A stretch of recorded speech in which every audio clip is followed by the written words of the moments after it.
Hey everybody, welcome back to Clipboard Cars. As you could tell from the title of this video, it's kind of a sad day because the Mini Cooper is up for sale, and it's actually no longer up for sale. It's sold to a collection up in Maryland and it leaves on Monday, which by the time you're watching this is right now. So the Mini is actually officially going to be gone by the time you're watching this. Not too happy about it, but at the same time it had to go. Things are changing here at Clipboard Cars. We're growing really fast, and that means this Mini Cooper just didn't have enough room in it to haul all of our new gear, like our new mobile booth. So we're gonna be going to car shows and all that kind of stuff. We're gonna be interacting with everybody face to face and hanging out, giving out free drinks to our subscribers. Enough of that though.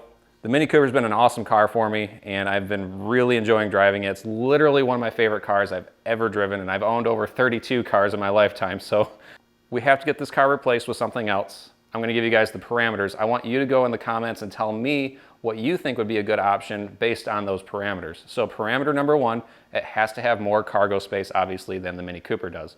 And it has to have roughly 60 plus cubic feet of space to work with, and that means you can fold the back seats down. So if there's a sedan that works, if there's a station wagon that works, obviously trucks work, but leave that up to you guys. The next parameter, it has to be a fast vehicle. This Mini Cooper did a great job doing our roller shots and all that kind of stuff when we're filming our episodes. We really need the performance to get a vehicle that can keep up and do all the cool maneuvers that we need to do safely. Right now we've actually been using the Jeep Wrangler in the background for a little bit, and that thing is just not fast at all when it comes to trying to do very specific maneuvers with our camera equipment. Which also brings up the next parameter. The vehicle has to be able to accommodate front and rear mounting camera setups. So if the front tow hook takes a lot of special things to get to it and access it, that's just gonna take up time on our shoots. We need something that's quick and easy to mount all of our camera gear to it, front and back. The next thing I want the vehicle to have is obviously be a good looking car. I want to be able to display it at car shows and still enjoy looking at it every time I walk up to it in the parking lot. It just needs to be something special to me. There's a lot of really beautiful cars out there, and I have a list of 10 of them here. So let's go ahead and dive into what I have narrowed it down to as far as 10 that I'm looking at. But again, drop a comment down below if you think there's a better option than what I have listed here. One of the things I've been picking up on that a lot of people have been suggesting to me is I should look at electric vehicles for my daily driver and leave the gas cars for my hobby. I'm not swayed one way or another. I feel that an electric car would be an actual better all-around commuter vehicle for day-to-day, just A to B stuff around town, and then leave my gas vehicles like my Wranglers to do all the fun stuff. Vehicle number one, a 2022 Tesla Model S Plaid. I think that car would have a lot of performance to offer. It has okay-ish good looks, and it has just enough storage where I can haul everything that I would need to haul. Option number two, a 2024 Hummer EV. Plenty of space, definitely a lot of performance, questionable reliability from what I've told about some of the electronics, but overall I think it is a pretty cool looking vehicle. Definitely wouldn't take it off-road like they try to advertise it does. I think it'd be a good option. Lower miles, all that kind of stuff. EVs depreciate really hard from when they're brand new, so like these cars are really depreciated pretty good right in my price point. Price point is anywhere from like $20,000 to $55,000, somewhere in that ballpark. The next one is the 2026 Blazer EV SS. Has about 640 horsepower, really fast crossover SUV, has plenty of storage in it, looks really cool. The interior is pretty fun looking too. I think that's something I could get behind.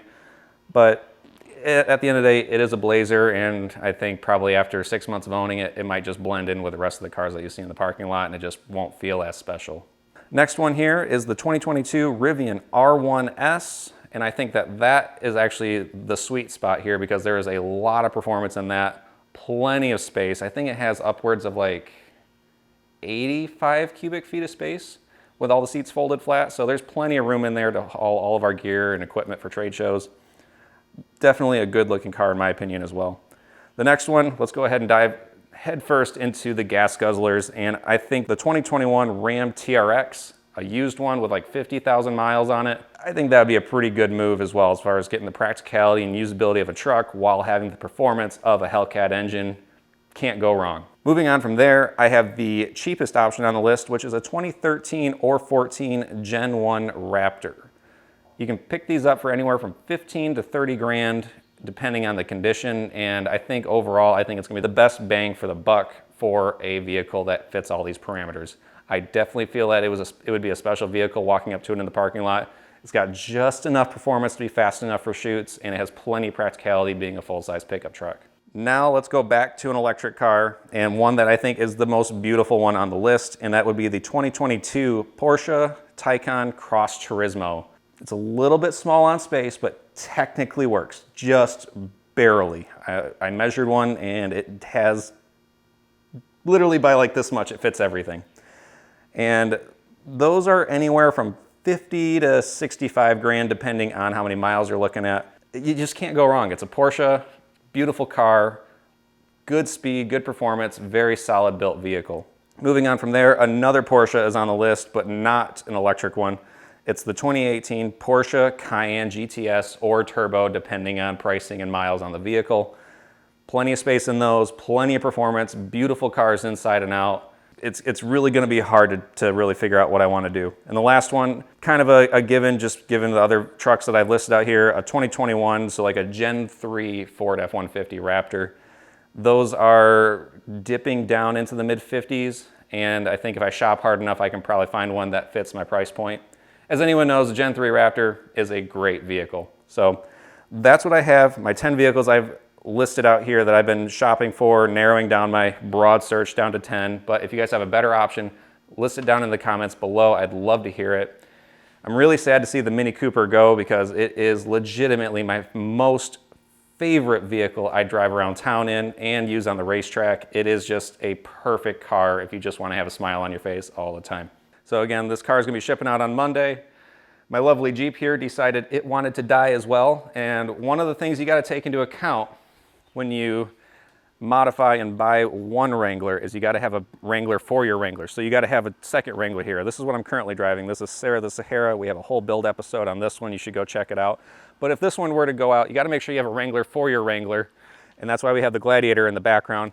Jacob, you're just going to have to give me the keys because I'm going to need that when Sarah the Sahara decides it doesn't want to have second gear work anymore. So, hey guys, make sure you go ahead, subscribe to Clipboard Cars. We have new episodes every single week. This episode this week obviously has just been kind of an update about what's going on. We've been super crazy busy because everybody on the team, we all live in different states. We try to meet up at least once every 2 weeks to shoot episodes, but we're making it work. We're getting bigger cars to help accommodate the growth that we've been experiencing. And we're just really excited to be a part of the ride, and we hope you guys subscribe and join along with us.